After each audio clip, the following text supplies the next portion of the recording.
Hello friends, welcome to Erode அம்மாச்சி சமையல். இது நம்ம வீட்டு சமையல். இன்றைக்கி நம்ம பார்க்க போகிறது ஒரு சூப்பரான டேஸ்ட்டான தக்காளியே இல்லாத ஒரு அருமையான ஒரு சட்னி. இது எப்படி நல்ல டேஸ்ட்டாக சூப்பராக எப்படி அரைக்கலான்றதை பார்ப்போம் வாங்க. நம்மளோட சேனலில் சப்ஸ்கிரைப் பண்ணாதவங்க சப்ஸ்கிரைப் பண்ணிக்கோங்க. சமையல் குறிப்புக்கள்லாம் உடனே உங்களுக்கு வேணும்னு நினச்சிங்கன்னா பக்கத்தில் இருக்க பெல் பட்டனை அழுத்தி வச்சுக்கோங்க. அப்படியே ஃபேஸ்புக், இன்ஸ்டாகிராம், ஷேர் சேட்டை ஃபாலோ பண்ண மறந்துடாதீங்க. சரிங்க, இந்த சட்னி அரைக்கிறதுக்கு நம்ம என்ன பண்ணலாம், 2 காஞ்ச மிளகா போட்டுக்கலாம், ஒரு சின்ன பீஸ் இஞ்சி போட்டுக்கலாம், ஒரு 3 பல் பூண்டு போட்டுக்கலாம். இதில் ஒரு 15 சின்ன வெங்காயம் எடுத்துக்குவோம். இதில் ஒரு 3 இதழ் மட்டும் கருவேப்பிலை எடுத்துக்குவோம். கொஞ்சமாக கொத்தமல்லி இலை போட்டுக்கலாம்.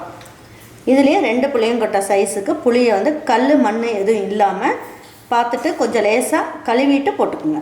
டேபிள் ஸ்பூனில் 1 ஸ்பூன் அளவுக்கு தேங்காய் துருவல் எடுத்துக்கலாம். இந்த சட்னிக்கு தேவையான அளவுக்கு உப்பு எடுத்துக்கலாம். இதை நல்லா பல்ஸில் போட்டுட்டு கொஞ்சமாக தண்ணி ஊற்றி நைஸாக அரைச்சி எடுத்து வச்சுக்குவோம். பாருங்கள், இப்போ சட்னி எடுத்து பார்க்கலாம். இந்த அளவுக்கு நல்லா நைஸாக அரைச்சாச்சு. இதை எடுத்து ஒரு பாத்திரத்துக்கு மாற்றிக்கலாம்.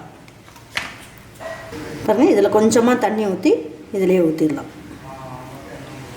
பாருங்கள், இந்த அளவுக்கு தளதளன்னு வச்சுக்கோங்க சட்னியை.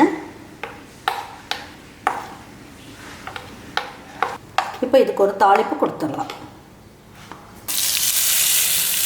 சப்போஸ் உங்களுக்கு இது பச்சையாக இருக்கிறதுக்கு பிடிக்கல அப்படின்னா தாளித்த உடனே இந்த கரண்டிலேயே போட்டு ஒரு கிண்டு எடுத்து வச்சுக்கோங்க. அப்போ அந்த பச்சை வாசம்லாம் போயிடும்.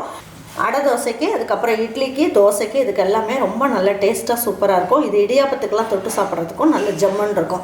இதே மாதிரி ஒரு சட்னியை உங்கள் வீட்டில் இருக்க பிள்ளைங்களுக்கெல்லாம் செஞ்சு கொடுத்துட்டு அவங்களுக்கெல்லாம் பிடிச்சிருந்ததுன்னா லைக் பண்ணுங்கள், ஷேர் பண்ணுங்கள், சப்ஸ்கிரைப் பண்ணுங்கள், மறந்துடாமல் கமெண்ட்ஸ் பண்ணுங்கள்.